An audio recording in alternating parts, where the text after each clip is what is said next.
Ma'asyiral muslimin yang dimuliakan Allah Subhanahu wa taala. Kita tahu bahwa bulan Dzulqa'dah dengan bulan Syawal itu adalah bulan-bulan haji. Akan tetapi perbedaannya bulan Syawal dengan Dzulqa'dah, kalau Dzulqa'dah itu masuk pada satu di antara 4 bulan hurum. Kalau Syawal itu bukan, tapi sama-sama bulan haji. Karena Allah mengatakan al-hajju ashhurun ma'luman. Haji itu adalah bulan-bulan yang sudah diketahui. Lah bulan Dzulqa'dah sendiri adalah permulaan daripada bulan-bulan hurum. Karena bulan-bulan hurum kan ada 4. Dimulai daripada bulan Dzulqa'dah yang kita sekarang berada di dalamnya. Kemudian setelah itu bulan Dzulhijjah disusul dengan bulan Muharram. Artinya berturut-turut nih 3 bulan kita dihadapkan dengan Ashhurul Hurum, bulan-bulan mulia.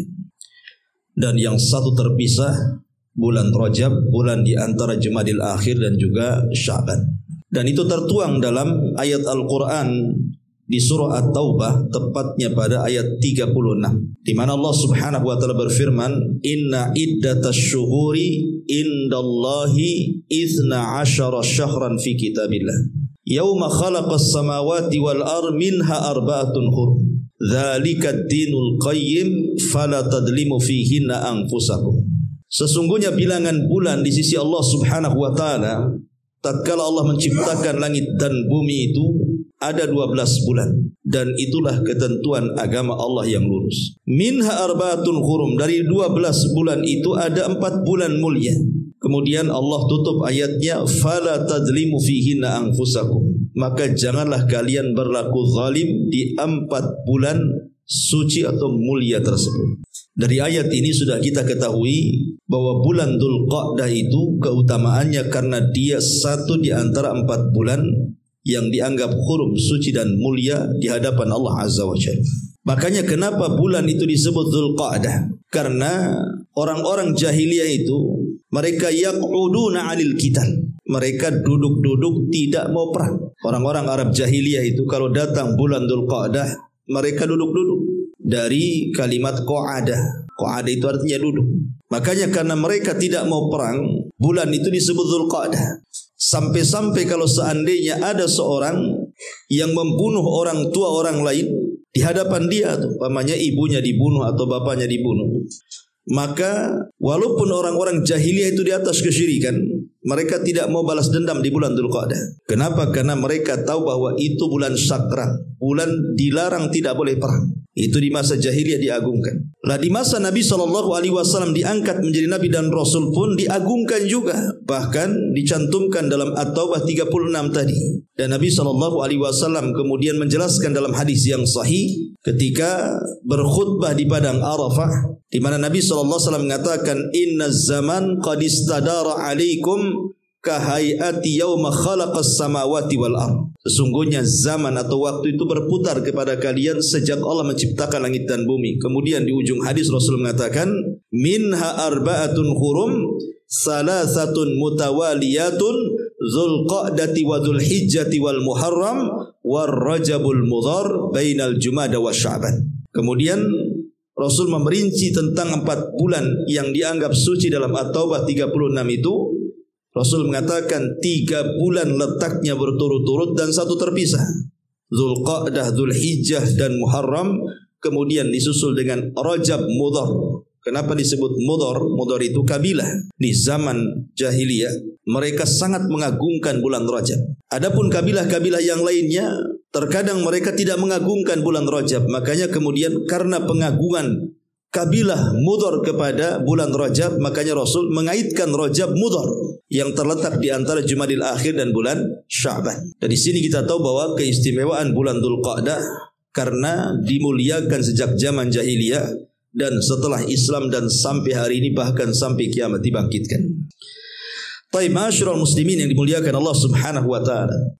Secara umum ya, di dalam surah At-Taubah yang tadi saya baca ada larangan keras. Tidak boleh seseorang itu melakukan kezaliman di 4 bulan yang sangat istimewa ini, termasuk juga bulan Dzulqa'dah. Makanya Allah mengatakan, "Fala tadlimu fihinna anfusakum." Jangan kalian berlaku zalim di 4 bulan yang suci itu. Kenapa demikian? Al-Imam Qatadah Al-Imam Qatadah, seorang ahli tafsir, beliau memberikan catatan di mana orang yang melakukan kezaliman di bulan Dzulqa'dah, Dzulhijjah, Muharram dan bulan Rajab, maka dosanya akan dilipat gandakan dibandingkan dia melakukan dosa di bulan-bulan yang lainnya. Begitu juga orang yang melakukan perbuatan baik, maka pahalanya akan dilipat gandakan dibandingkan ia melakukan di bulan-bulan yang lainnya. Kenapa? Karena saya contohkan dosa zina. Orang berzina di bulan Dzulqa'dah dengan orang berzina di bulan Syawal sama-sama dosa besar. Tetapi dosa zina di bulan Dzulqa'dah jauh lebih besar. Kenapa? Karena dia berzina di bulan yang dimuliakan. Walaupun sama-sama dosa besar. Jadi menjadi lipatan dosanya itu karena melakukan maksiat di bulan yang dimuliakan. Makanya dilipat gandakan. Sama orang sedekah di bulan Syawal dengan orang sedekah di bulan Dzulqa'dah, sama-sama pahala sedekah. Tetapi sedekah di bulan Dzulqa'dah jauh lebih istimewa dibandingkan sedekah di bulan Syawal. Kenapa? Karena sedekah di bulan mulia. Itulah di antara keistimewaannya. Secara umum disebutkan para ulama. Adapun secara khusus memang tidak ada. Tidak ada di bulan Dzulqa'dah itu salat malam khusus, puasa khusus, sedekah khusus gitu ya, baca Quran khusus, tidak ada. Tapi secara umum orang yang melakukan kebaikan dan amal saleh di bulan Dzulqa'dah itu pahalanya dilipat gandakan karena dia melakukan amal saleh di bulan yang Allah katakan penuh dengan kemuliaan. Walaupun bulan Dzulqa'dah ini tidak ada keistimewaan secara khusus, maksudnya amalan secara khusus, tetapi Dzulqa'dah juga banyak sejarah. Banyak sejarah, baik sejarah zaman dulu dari kalangan para nabi ataupun sejarah di zaman Nabi SAW itu sendiri. Adapun sejarah yang terjadi di bulan Dzulqa'dah bagi umat-umat terdahulu adalah satu kisah Nabi Allah Musa alaihi salatu wassalam saat dipanggil oleh Allah Subhanahu wa taala hendak mendapatkan mandat Taurat.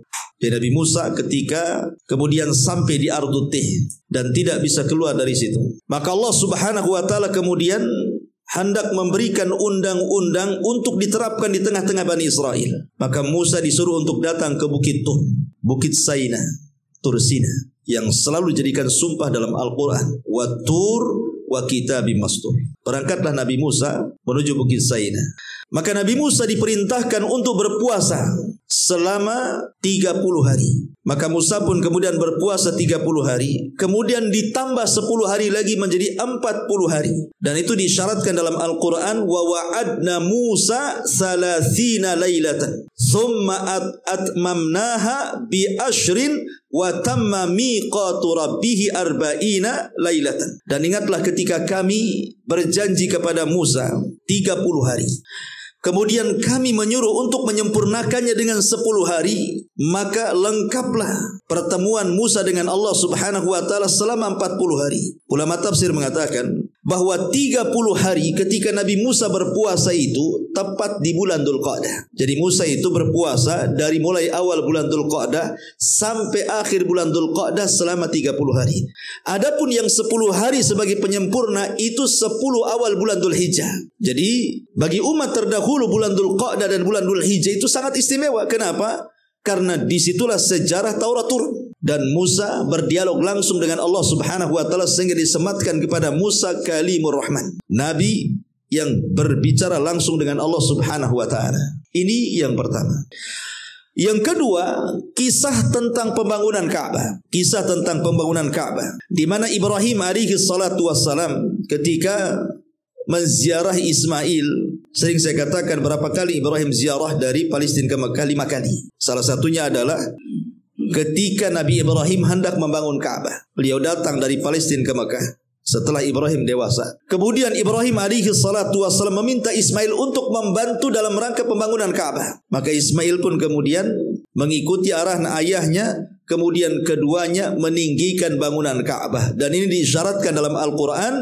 Wa idh yarfau Ibrahimul qawa'ida wa Ismail. Dan ingatlah ketika Ibrahim meninggikan pondasi Ka'bah dan juga Ismail. Akhirnya kemudian kita tahu bahwa Ibrahim ini bukan yang mengasas Ka'bah, tidak, karena sudah ada pondasinya. Beliau hanya meninggikan saja karena pondasinya sudah ada.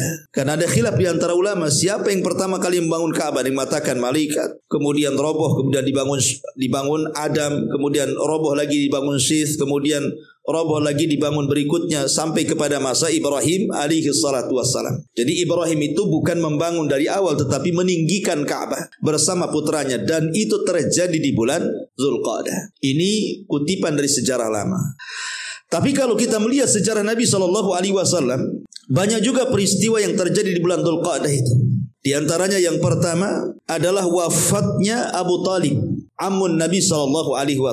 Jadi wafatnya Abu Talib terjadi di bulan Dzulqa'dah. Dan kita tahu bahwa Abu Talib adalah paman Rasul yang sangat dicintai Rasul dan sangat mencintai Rasul. Sehingga Allah Subhanahu wa taala katakan ketika wafatnya Abu Talib, innaka la tahdi man ahbabta walakinnallaha yahdi man yasha.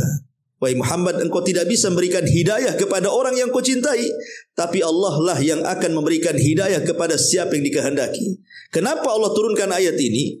Karena Abu Talib sampai detik menghembuskan nyawanya tidak mengucapkan kalimat la ilaha illallah, padahal Rasul mentalkinnya dan mengatakan kul ya ammi kalimatu la ilaha illallah kalimatun uhajubika indallah. Wahai pamanku, ucapkan kalimat la ilaha illallah. Dengan kalimat itu aku akan berhujah di hadapan Allah.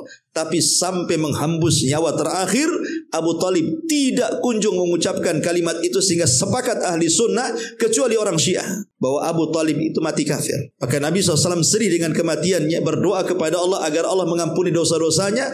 Tetapi Allah turunkan ayat maka nalin nabi an yastaghfiru lil musyrikin walau kanu ulil qurba. Tidak boleh dan tidak layak bagi seorang nabi memintakan ampun kepada orang-orang musyrik yang sudah meninggal walaupun mereka kerabat dekat. Dari sini Allah mengatakan innaka la tahdi man ahbabta walakinnallaha yahdi man yasha. Wahai Muhammad, engkau tidak bisa memberikan hidayah kepada orang yang kau cintai, tetapi Allah lah yang berikan hidayah kepada siapa yang kehendaki. Dari sini menunjukkan bahwa ada faedah, bahwa mawaddah, meletakkan loyalitas, meletakkan kecintaan itu boleh juga diberikan kepada orang kafir, kan? Karena meletakkan kecintaan kepada manusia itu ada dua. Ada yang dasarnya iman, akidah dan agama, maka tidak boleh diletakkan kecintaan yang seperti ini kecuali kepada orang yang beriman. Itulah yang disebut dengan wala wal bar. Tetapi kalau kecintaannya itu hanya sekedar tabiat, hubungan anak dengan orang tua, atau kecintaan karena hubungan berkawan, ya, dan tidak membahayakan agama, maka tidak mengapa. Buktinya Nabi SAW sangat mencintai Abu Talib, sementara Abu Talib kafir, kan? Berarti boleh mencintai orang kafir selama bukan asasnya iman, takwa dan agama, dan tidak membahayakan agama. Makanya kenapa dalam Islam boleh orang laki-laki dari kalangan kaum muslimin menikah dengan wanita dari kalangan ahli kitab. Dan menikah itu tidak mungkin kalau tidak ada kasih sayang, kan? Masa orang menikah di atas kebencian? Nggak mungkin lah orang menikah itu pasti di atas kecintaan. Dibolehkan dalam Islam. Yang penting laki-lakinya dari Islam, wanitanya dari ahli kitab. Dibolehkan. Dan menikah sekali lagi dasarnya di atas kecintaan. Tapi kalau meletakkan kecintaan, loyalitas kita kepada orang kafir, membahayakan agama kita, tidak boleh. La tajidu qauman yu'minuna billahi wal yaumil akhir yuwaduna man hadallaha wa rasulah. Engkau tidak akan dapat sebuah kaum yang sangat beriman kepada Allah dan hari akhir, mereka berkasih sayang dengan musuh-musuh Allah dan musuh Rasulnya, mustahil. Ya. Jadi larangan kita meletakkan cinta atau loyalitas kecintaan kita kepada orang kafir itu manakala berkaitan dengan iman, dengan takwa, dengan agama, dengan akidah, dan membahayakan kaum muslimin. Kalau membahayakan kaum muslimin tidak boleh. Tapi kalau tidak membahayakan dan bukan karena agama, maka tidak mengapa. Kecintaan tabiat itu. Baik, ma'asyiral muslimin yang dimuliakan Allah Azza wa Jalla. Ini yang ketiga. Yang keempat, Nabi SAW pernah mengutus Mu'adz ibn Jabal dan Abi Musa al-Ash'ari radhiyallahu an untuk berdakwah ke Yaman, dan keduanya dikenal ahlul qadha. Jadi Rasul kalau ngutus orang, tidak ngutus sembarang orang. Ya, ngutus khuruj gitu ya untuk dakwah di luar itu tidak sembarang orang disuruh dakwah di luar, enggak. Tapi Nabi SAW memerintahkan Mu'adz yang dikenal dengan alimun bihalali wa haram, yang paling alim dengan halal dan haram, dan Abi Musa orang yang cerdas, ya, yang memang dipakar sekali dalam Al-Quran, yang diambil oleh Rasul, rekomendasinya mengambil Quran dari Abi Musa al-Asy'ari dan disejajarkan suaranya dengan suara Ali Daud. Jadi orang-orang cerdas yang dikirim Rasul ke Yaman itu, ahli qadha, memang pakarnya dalam memutuskan sesuatu. Dan keduanya lah yang menyebabkan penduduk Yaman mendapatkan hidayah Allah Subhanahu wa taala, dan sekarang Yaman menjadi negara Islam. Ya, itu berkat Mu'adz bin Jabal radhiyallahu an dan Abi Musa al-Asy'ari, dan itu pengutusan terjadi di zaman di bulan Dzulqa'dah. Ini yang keempat. Kemudian yang kelima, peristiwa di bulan Dzulqa'dah juga adalah terjadi umrah. Nabi SAW melakukan umrah. Itu berapa kali? 4 kali. Yang 3 di bulan Dzulqa'dah, yang 4 di bulan Dzulhijjah. Ya. Jadi Nabi SAW melakukan umrah, sekali lagi beliau melakukan umrah sebanyak 3 kali. Sebanyak 4 kali. Yang 3 terjadi semuanya di bulan Dzulqa'dah. Adapun rinciannya, ma'asyiral muslimin yang dimuliakan Allah Subhanahu wa taala. Pertama, umrah terjadi disebut dengan umrah Hudaybiyah. Umratu Hudaybiyah. Jadi Nabi SAW tepat pada tahun ke-6 Hijriah. Jadi 6 tahun menetap di Madinah. Jadi namanya para sahabat itu juga rindu ingin melakukan umrah yang biasa mereka lakukan di zaman jahiliyah, tentu umrah ala jahiliyah. Setelah kemudian mereka masuk Islam, tentu syariatnya akan berbeda dan caranya akan berbeda. Jadi mereka rindu juga, selain rindu kampung halaman, mereka juga rindu ingin melakukan umrah tawaf di Baitullah Al-Haram. Akhirnya Nabi SAW mengajak para sahabat Nabi SAW untuk berangkat. Ada yang mengatakan jumlahnya 1,400 sahabat Nabi. Jadi cukup banyak gitu ya, 1.400 berangkat bertolak dari kota Madinah menuju Mekah. Tetapi sampai di perbatasan Mekah, di perbatasan negeri yang disebut dengan Hududul Haram gitu ya. Jadi batasan tanah haram sampai di mana? Tiba-tiba mereka dicegah, tidak boleh masuk. Tidak boleh masuk, umrah pun tidak boleh. Kalau mereka sampai menginjakkan kaki di tanah haram, maka terjadi perang. Mereka akan dibantai. Akhirnya kemudian Nabi SAW berusaha untuk berdamai dengan orang-orang Mekah ini, bahwa kedatangan mereka bukan untuk perang, hanya untuk umrah saja. Maka diutuslah Utsman bin Affan radhiyallahu anhu. Tapi kemudian Utsman malah dihabarkan dibunuh. Maka di sini terjadi yang disebut dengan pembaiatan. Nabi SAW membaiat atas darah Utsman. Rasul tahu Utsman itu tidak terbunuh. Cuma Nabi SAW ingin menguji kesetiaan para sahabat. Mau enggak berperang demi saudaranya Utsman ibn Affan radhiyallahu an. Dari sini Allah Subhanahu wa taala puji orang-orang berbaiat di bawah pohon itu dengan menurunkan suratul Fath ayat ke-18. Laqad radiyallahu 'anil mu'minin id yubayyi'unaka tahta asy-syajar fa'alima ma fi qulubihim fa'anzalas sakinata 'alaihim. Kemudian Allah mengatakan wa asbatahu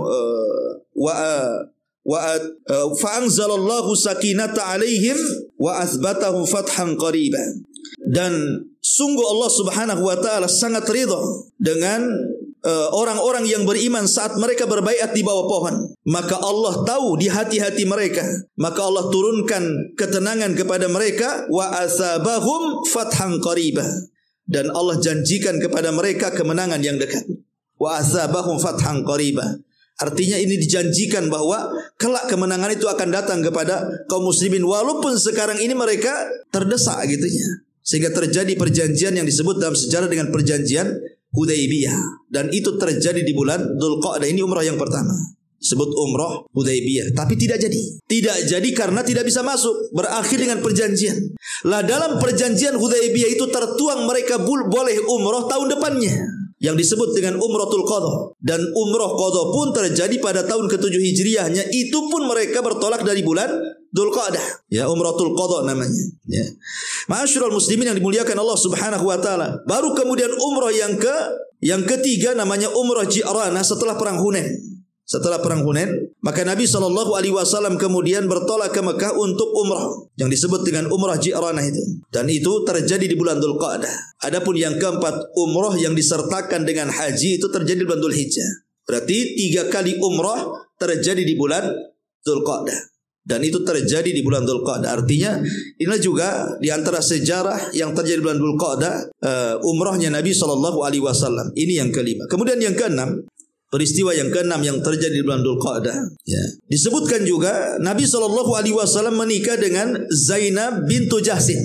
Zainab bintu Jahsin, dan kita tahu bahwa Zainab bintu Jahsin ini adalah istri daripada anak angkat Nabi kan, Zaid ibn Harithah. Jadi Zaid ibn Harithah menikah dengan Zainab bintu Jahsin. Karena ya namanya Zaid itu mantan budak yang dimerdekakan Rasul. Kemudian Zainab ini anak bangsawan, tentu tidak sekufu, akhirnya banyak masalah. Makanya penting dalam mencari jodoh itu harus sekufu. Sekufu itu ya minimal imbang-imbang, kalaupun tidak imbang ya jangan jauh-jauh lah. Antum lulus SD pun tidak, istri antum mulai S1, nah itu kan gak sekufu namanya. Antum dibodoh-bodohi lah nanti. Minimalnya antum tidak sekolah, istri lulus SD, nah itu kan agak sebanding lah kan itu. Nah, jangan pula lulus SMP nikah pula dengan profesor kan itu ya. Nah, itu maksudnya sebenarnya tidak ada masalah. Cuman Syekh bin Baz rahimahullah ta'ala mengarahkan kalau mencari jodoh itu kalau bisa sekufu, baik secara ekonomi, secara kecerdasan dan begitu seterusnya, supaya seimbang maksudnya. Bukan berarti yang tidak sekufu tidak boleh, tidak sah, tidak. Ya maksudnya supaya ada keharmonisan di situ. Lah akhirnya karena tidak sekufu, akhirnya banyak bertengkar. Lah dari situ Allah Subhanahu wa taala perintahkan kepada siapa? Kepada masih bagus. Hah? Tes. Masih sama aja. Perasaan sama aja ya. Sama. Aduh Pak Zul ini. Baik. Akhirnya kemudian Allah Subhanahu wa taala memerintahkan Rasul agar Zaid menceraikan istrinya Zainab. Setelah habis masa iddahnya, tiba-tiba Allah perintahkan Rasul untuk menikahi bekas istri anak angkatnya, Zainab bintu Jahsin. Kenapa? Kok Rasul menikahi bekas istri anak angkat dia yang melamarkan Zainab untuk Zaid? Tiba-tiba Allah merintahkan untuk bercerai. Setelah habis masa iddahnya Allah perintahkan Rasul malah menikahi Zainab, bekas mantan istri anak angkatnya tuh. Para ulama mengatakan kenapa Rasul sampai menikahi Zainab? Untuk membatalkan tradisi jahiliyah, bahwa mereka menyamakan antara anak angkat dengan anak kandung. Beda anak angkat dengan anak kandung dalam Islam. Anak angkat istrinya bukan mahram, tapi kalau anak kandung istrinya mahram walaupun sudah dicerai, yang disebut dengan mahram mu'abbad namanya ya. Pamannya antum punya anak laki-laki, menikah, anak laki-laki antum anak kandung, kemudian menikah dengan anak antum, kemudian cerai, antum tidak bisa menikahi bekas istri anak kandung. Kenapa? Karena dia disebut mahram mu'abbad. Lain kalau antum punya anak angkat, kemudian menikah dengan wanita, kemudian cerai, antum boleh mengambil bekas istrinya. Ya, karena anak angkat itu tidak ada hubungan mahram, tidak ada hubungan wali, tidak ada hubungan waris. Dia orang lain, hanya kebaikan kita aja mengangkat dia. Dia orang lain sebenarnya. Jadi hendak membatalkan tradisi ini. Lah pernikahan Nabi SAW dengan Zainab bintu Jahsin terjadi di bulan Dzulqa'dah. Makanya Zainab itu sangat berbangga dengan istri-istri yang lainnya dari istri Rasul, dan mengatakan kalian dinikahkan oleh wali-wali kalian, sementara aku dinikahkan dari 7 lapis langit sana. Allah yang menikahkan aku, katanya. Karena atas perintah Allah kan itu. Zainab menikah dengan Nabi SAW. Ma'asyiral muslimin yang dimuliakan Allah Subhanahu wa taala, termasuk juga beberapa peristiwa dalam sejarah perang Qadisiyah gitu ya, menaklukkan beberapa kota seperti perang Baisan, perang Furad yang dipimpin Khalid bin Walid, dimenangkan ketika melawan orang-orang Romawi, dan itu peristiwa setelah Nabi SAW. Tidak perlu saya kisahkan. Intinya bahwa bulan Dzulqa'dah itu bulan bersejarah. Dan tentu sejarah itu bukan hanya sekedar enak diceritakan atau enak didengar, tidak. Ya, karena sejarah itu bukan dongeng, tapi sejarah itu ya sejarah. Harus diambil ibrah dan pelajaran, karena setiap perjalanan sejarah orang-orang dulu, baik sebelum Nabi atau di zaman Nabi SAW ataupun para ulama salafus saleh, itu ada pelajaran berharga yang bisa kita petik dalam kehidupan kita. Ini kalau kita bicara bulan Dzulqa'dah. Baik, kita masuk pada bulan Dzulhijjah. Ma'asyiral muslimin yang dimuliakan Allah Azza wa Jalla, bulan Dzulhijjah ini adalah bulan termulia dari 4 bulan hurum. Tadi saya katakan bulan hurum ada 4 ya. Dzulqa'dah, Dzulhijjah, Muharram dan Rajab. Yang paling mulia dari 4 bulan hurum itu adalah bulan Dzulhijjah. Kenapa? Karena di situ ada sumpah Allah dalam surah Al-Fajr. Wal fajri walayalin ashri. Di situ ada layalin ashri 10 hari yang Allah jadikan sumpah, yang menurut ahli tafsir ada yang mentafsirkan 10 awal bulan Dzulhijjah, ada yang mentafsirkan 10 akhir bulan Ramadan. Kalimat walayalin ashri di situ ada yang mentafsirkan 10 awal bulan Dzulhijjah, ada yang mentafsirkan 10 akhir bulan Ramadan. Lalu apa bedanya dan apa keistimewaannya?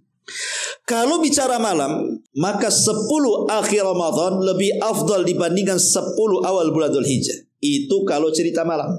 Kenapa? Karena di malam 10 akhir Ramadan ada Lailatul Qadar. Dan di 10 awal bulan Dzulhijjah tidak ada Lailatul Qadar. Tapi kalau dilihat siangnya, maka 10 awal bulan Dzulhijjah jauh lebih istimewa dibandingkan 10 akhir Ramadan. Kenapa demikian? Karena kata Al-Hafidz Ibnu Hajar rahimahullahu ta'ala, tidak ada di 10 akhir Ramadan yang ada di 10 awal bulan Dzulhijjah dari kesempurnaan rukun Islam. Rukun Islam ada 5. Syahadat, salat, zakat, puasa, haji. Dan itu bisa dilakukan di 10 awal bulan Dzulhijjah. Tapi di 10 akhir Ramadan tidak bisa dilakukan. Di 10 awal bulan Dzulhijjah kita bisa bersyahadat, kita bisa sholat, kita bisa puasa, kita bisa haji. Ya, jadi kita bisa syahadat, sholat, zakat, puasa, haji, bisa semua dilakukan di bulan Dzulhijjah, di 10 awal bulan Dzulhijjah. Adapun di 10 akhir Ramadan tidak bisa kita melaksanakan haji. Syahadat bisa, sholat bisa, zakat bisa, puasa bisa, tapi haji tidak bisa. Kalau haji di 10 akhir Ramadan, antum haji sendirian, keliling-keliling di sana nggak ada kawan.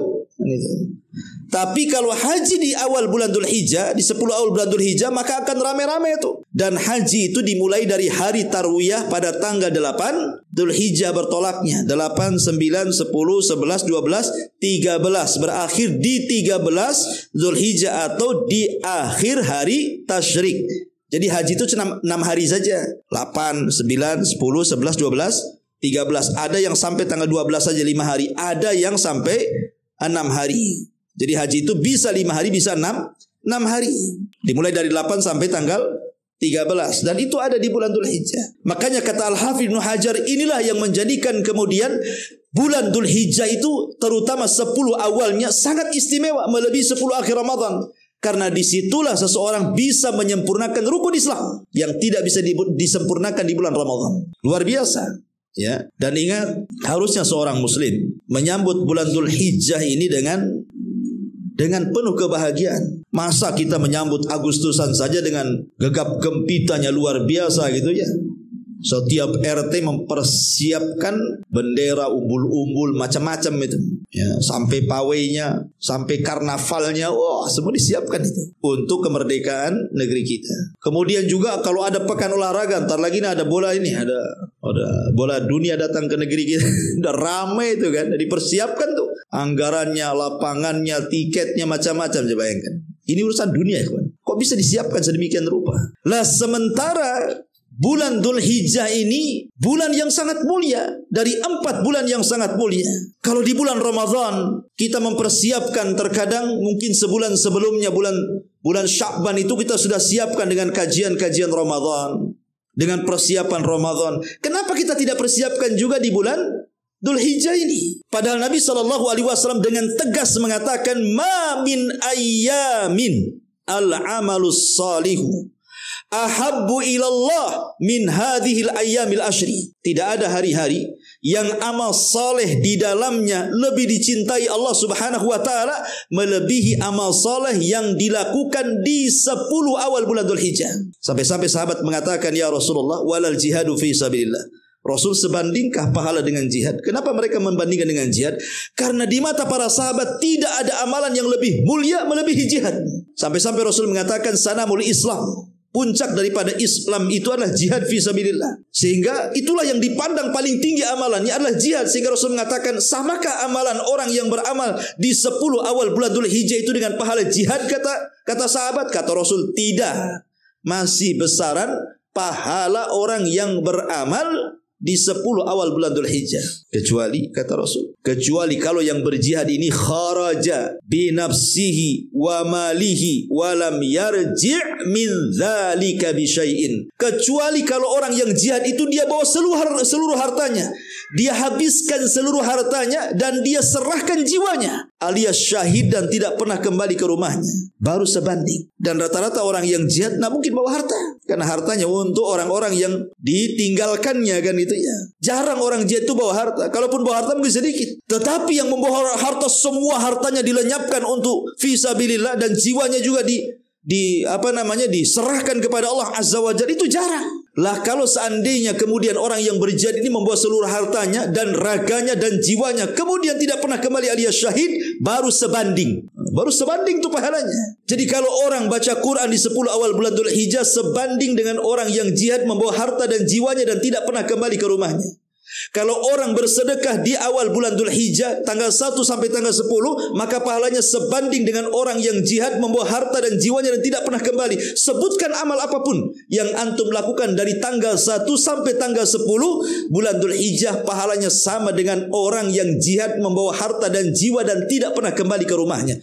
Kan istimewa, ikhwan. Harusnya bulan seistimewa ini kita sambutlah, kan itu. Harusnya hadis ini antum pampang gitu. Kalau bisa ambil percetakan, buat baleo, taruh nih di mana-mana nih, di jalan-jalan itu. Jangan gambar anggota calon-calon caleg saja. Ini kita buat juga kayak gitu, biar mengingatkan keistimewaan bulan Dzulhijjah. Harusnya kan seperti itu seorang muslim itu menyambut keistimewaan bulan Dzulhijjah ini, karena tidak ada di bulan lainnya masalahnya, hanya ada di bulan Dzulhijjah. Lah ma'asyiral muslimin yang dimuliakan, sebagaimana bulan Dzulqa'dah juga banyak sejarah, lah bulan Dzulhijjah juga banyak sejarah yang ditorehkan dalam kitab-kitab sejarah. Apa saja? Pertama, sejarah di bulan Dzulhijjah adalah terjadinya sebelum Rasul diangkat jadi Nabi. Nabi SAW keluar untuk dagang kedua kalinya. Ketika dia masih status bujang, belum menikah dengan Khadijah dan masih bekerja sama dengan Khadijah, Rasul keluar dagang kedua kali dari modal Khadijah, yang ketika itu ditemani oleh pembantu laki-lakinya Khadijah namanya Maisarah. Maka Rasul SAW keluar di bulan Dzulhijjah itu. Ini peristiwa yang pertama. Justru dalam peristiwa inilah yang akhirnya Khadijah jatuh cinta kepada Rasul. Karena Rasul mengatakan kepada Maisarah, catat segala sesuatu yang kau lihat dari Muhammad itu. Akhirnya kemudian dicatat semuanya, dari ucapannya, dari perbuatannya, dari muamalahnya, termasuk keanehan-keanehan ditemukan di jalan oleh Maisarah dilaporkan kepada Khadijah. Sejak itulah tumbuh kecintaan Khadijah dan ingin menikah dengan Nabi SAW. Ini terjadi di peristiwa di bulan Dzulhijjah. Yang kedua, Bai'at Aqabah yang kedua. Bai'at Aqabah yang kedua, di mana di antaranya di dalamnya ada As'ad ibn Zurarah, ada Rafi ibn Malik, ada Sa'ad bin Ubadah, ada Sa'ad bin Rabi, ada Bara ibn Ma'rur, ada Mungdir ibn Amr, ada Abdullah ibn Rawaha, ada Abdullah ibn Amr ibn Haram, dan juga ada Ubadah ibn Samit. Jadi ya sekitar 3 pembesar dari Aus, Usaid ibn Hudair, Sa'ad ibn Khaitham, dan Rifah ibn Abdul Mungdir. Ini dari Aus, dan selebihnya yang saya sebutkan tadi semua dari Khazraj. Ini pembesar-pembesar Ansor semua yang datang nih. Aqabah yang kedua ini, Bai'at Aqabah yang kedua ini. Di antaranya 2 pemimpinnya datang, Sa'ad bin Ubadah dan Sa'ad bin Rabi. Itu 2 pemimpin tuh. Satu dari Aus, satu dari Khazraj. Dua-duanya datang. Ubadah bin Samit, orang yang pakar Quran, semua datang. Dan itu terjadi pembaiatan Aqabah yang kedua di bulan Dzulhijjah. Ya. Kemudian juga lahirnya Ibrahim, putra Maria Kibtiyah, dan itu anak laki-laki terakhir Rasul yang lahir, karena Qasim dan juga Abdullah meninggal sebelumnya kan. Maka lahirlah Ibrahim, putra Maria Kibtiyah. Tapi sayang juga tidak lama hidupnya kan, hanya 1 tahun 8 bulan saja. Kemudian meninggal dunia. Dan Rasul sangat sedih dengan kematiannya. Dan saat kematiannya terjadi gerhana matahari total. Saat wafatnya Ibrahim terjadi gerhana matahari total. Sehingga orang-orang mengira jangan-jangan gerhana itu karena kematian putra Nabi. Maka Rasul berceramah di hadapan manusia, gerhana ini bukan karena kematian, bukan pula karena kelahiran, tapi gerhana ini adalah tanda-tanda kuasa Allah. Allah sengaja datangkan untuk menakut-nakuti hamba-hambanya. Jadi kelahiran Ibrahim terjadi di bulan Dzulhijjah. Termasuk juga Hajjatul Wada, haji perpisahan, haji yang awal dan akhir Rasul, dan tidak pernah haji setelahnya karena setelahnya Rasul meninggal. Banyak pelajaran yang luar biasa dalam Hajjatul Wada ini dari wasiat-wasiat Rasul sallallahu alaihi wasallam untuk kehidupan kita, dunia kita dan akhirat kita. Dan itu terjadi pada bulan Dzulhijjah, Hajjatul Wada. Termasuk juga hajinya Khalifah Abu Bakar Siddiq radhiyallahu anhu sebelum hajinya Rasul. Kan sebelumnya Abu Bakar dulu disuruh haji, baru tahun depannya Nabi sallallahu alaihi wasallam. Itu pun terjadi di bulan Dzulhijjah. Termasuk juga dipilihnya Utsman menjadi khalifah. Dipilihnya Utsman menjadi khalifah itu pun terjadi di bulan Dzulhijjah. Termasuk wafatnya juga Utsman di bulan Dzulhijjah. Dikepungnya Utsman oleh pasukan Sabaiyah, kemudian berakhir dengan mati syahid pun di bulan Dzulhijjah. Ada yang mengatakan seperti itu. Kemudian juga wafatnya Muawiyah ibn Abi Sufyan. Itu terjadi di bulan Dzulhijjah. Termasuk meninggalnya Umar ibn Khattab di tangan Abi Lu'lu al-Majusi itu pun terjadi di bulan Dzulhijjah. Ya. Dan banyak lagi peristiwa-peristiwa yang terjadi di bulan Dzulhijjah. Lalu apa amalan-amalan yang harus kita lakukan selama bulan Dzulhijjah? Kalau kita tadi tahu bahwa bulan Dzulqa'dah tidak ada amalan khusus ya. Bulan Dzulqa'dah tidak ada amalan khusus. Artinya semua amal apapun dianggap baik dan dilipat gandakan pahalanya. Tapi di bulan Dzulqa'dah ini ada amalan-amalan yang khusus yang dilakukan Nabi sallallahu alaihi wasallam. Seperti yang pertama puasa.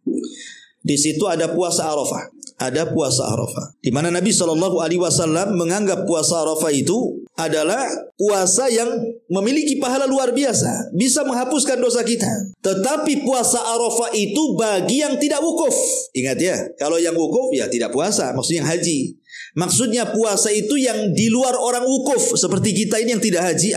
Disunahkan puasa Arafah pada tanggal berapa? Tanggal 9 bulan Dzulhijjah. Lalu pertanyaannya, boleh nggak seseorang itu berpuasa mulai tanggal 1 sampai tanggal 9? Karena tanggal 10 sudah Idul Adha. Nggak boleh seseorang berpuasa pada hari raya. Hari raya itu tempat makan dan minum. Termasuk juga hari tasyrik tidak boleh puasa. Walaupun hari yang ke-13 bertepatan dengan Ayyamul Bid tidak boleh puasa.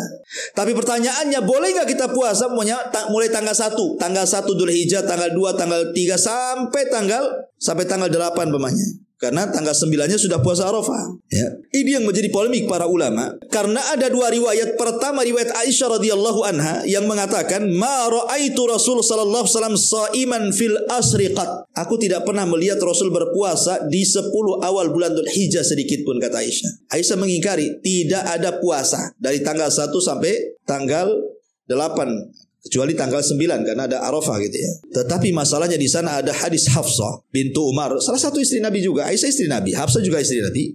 Ya, justru meriwayatkan dengan riwayat terbalik. Jadi kalau Aisyah radhiyallahu anha mengingkari Rasulullah SAW pernah puasa di 10 awal bulan Dzulhijjah, kalau Hafsah justru mengatakan Rasul berpuasa selama 10 hari di bulan Dzulhijjah itu. Yang satu mengingkari, yang satu menetapkan. Dua-duanya istri Nabi. Aisyah istri Nabi, Hafsah juga istri Nabi. Lalu mana yang benar ini? Karena dua-dua riwayat ini sahih. Maka ulama berusaha menjama. Karena bagaimanapun dalam ilmu hadis ada kaidah yang mengatakan jam'u baina adillataini aula min tarki ahadihima. Menggabungkan dua dalil itu lebih utama dibandingkan meninggalkan salah satunya. Karena dua-duanya dari Nabi masalahnya. Ya.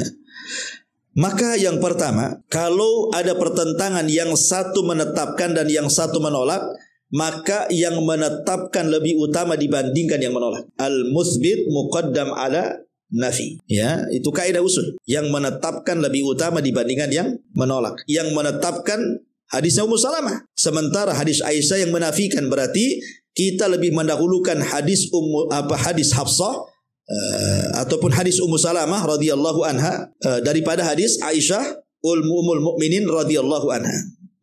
Kemudian yang kedua, alasannya bahwa boleh jadi Nabi SAW tidak berpuasa di 10 awal bulan Dzulhijjah, artinya puasa secara penuh. Itu karena takut diwajibkan. Tapi sebenarnya disyariatkan berpuasa, cuman karena takut diwajibkan sehingga Rasul hanya berpuasa sebagian dan meninggalkan sebagian hari. Boleh jadi di rumah Aisyah dia tidak puasa, di rumah Ummu Salamah dia berpuasa kan gitu. Akhirnya kemudian ulama menyimpulkan berarti Rasul tidak puasa penuh, kadang puasa, kadang tidak. Tetapi sebagian ulama mengatakan boleh puasa pada tanggal 1 sampai tanggal 9 itu. Kenapa?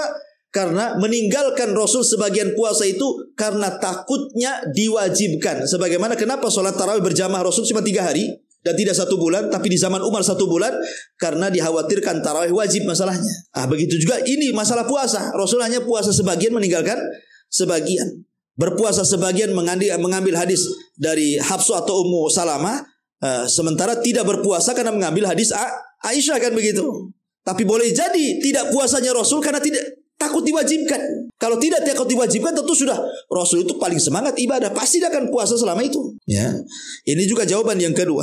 Kemudian jawaban yang ketiga, boleh jadi hadis Aisyah radhiyallahu anha itu dibawa kepada adanya hajat Rasul sehingga tidak puasa. Boleh jadi ketika itu Rasul sedang sakit di rumah Aisyah sehingga tidak puasa. Maka Rasul Aisyah mengatakan seperti itu. Atau karena ada perkara lain sehingga Rasul tidak puasa, kemudian Aisyah mengatakan seperti itu. Berbeda juga dengan hadis Ummu Salamah dan hadis Hafsah yang menetapkan adanya puasa. Intinya bahwa kalau kita hendak menjama dari 2 hadis ini, yang satu menetapkan, yang satu menafikan, maka kita boleh berpuasa dengan cara menyeling. Kadang puasa, kadang tidak. Gitu mungkin cara bijaknya kalau ingin mengamalkan 2 riwayat ini. Ini juga termasuk kekhususan ibadah yang dianjurkan dalam Islam di 10 awal bulan Dzulhijjah, as-siyam, puasa. Kemudian yang kedua, at-tahlil, wat-takbir, wat-tasbih, wat-tahmid. Memperbanyak tahlil la ilaha illallah, memperbanyak tahmid alhamdulillah, memperbanyak takbir Allahu Akbar, dan memperbanyak tasbih subhanallah. Jadi kita boleh, dan takbir itu ada 2 ya. Ada takbir mutlak, ada takbir muqayyad. Allahu Akbar, Allahu Akbar, Allahu Akbar. La ilaha illallah, Allahu Akbar, Allahu Akbar, walillahil hamd. Lah ini takbir seperti ini ada 2 macam. Ada yang sifatnya mutlak, ada sifatnya muqayyad. Yang sifatnya mutlak antum bisa lakukan di 10 awal bulan Dzulhijjah. Mulai tanggal 1 boleh antum sudah bertakbir itu. Nah itu takbir mutlak itu namanya. Boleh di rumah, boleh di jalan, boleh di pasar, boleh di mana-mana, seperti yang dilakukan Ibnu Umar dan juga sahabat-sahabat yang lainnya, bertakbir secara mutlak sampai menggema Mina dengan takbirnya. Tapi ada takbir muqayyad ketika berada di tanggal 10, tepatnya di Idul Adha. Nah, itu ada takbir namanya disebut takbir muqayyad, terikat, di mana seorang bertakbir setelah sholat subuh sampai khatib naik mimbar, atau setelah hari tasriknya dari tanggal 11, 12 dan 13 bertakbir setelah sholat wajib ya 5 kali. Itu disebut takbir muqayyad namanya. Jadi boleh dua-duanya, takbir mutlak dari tanggal 1, takbir muqayyad ketika Idul Adha dan hari tasyrik. Ini juga diantara ibadah khusus. Kemudian juga ibadah khusus yang ketiga, al-udhiyah, kurban, yang kita akan bahas nanti. Kurban adalah ibadah khusus juga, dilakukan di Idul Adha dan hari-hari tasyrik. Dan riwayat-riwayat tentang keutamaan kurban itu memang semuanya lemah, tidak ada yang sahih. Riwayat-riwayat tentang keutamaan kurban hampir secara keseluruhan itu lemah. Sebagiannya ada yang matruk, ada yang maudhu, ada yang lemah, pokoknya banyak yang lemah. Yang sahih itu cuman sedikit sekali yang disahihkan oleh para ulama, seperti yang disahihkan oleh Syekh Nasiruddin Al-Albani rahimahullahu taala. Kata Nabi sallallahu alaihi wasallam, tidak ada hari-hari yang lebih istimewa, ma min amal ibni Adam, tidak ada amalan bagi Bani Adam, yauman nahri amalan, pada hari Idul Adha sebuah amalan, ahabbu ilallah, yang lebih dicintai Allah, min hiraqati damin, daripada mencucurkan darah hewan kurban. Wa inna dama la yaqa'u minallahi bimakanin qabla an yaqa 'alal ardh, dan darah sebelum netes ke bumi sudah sampai dulu kepada Allah. Wa innahu la ya'ti yaumal qiyamah biquruniha wa adlafiha wa ash'ariha fatibu biha nafsan, dan pada hari kiamat kurban itu akan datang lengkap dengan tanduknya, dengan kulitnya, dengan bulunya, maka bersihkanlah niat Anda. Ini hadis yang disahihkan oleh Syekh Nasiruddin Albani rahimahullahu taala.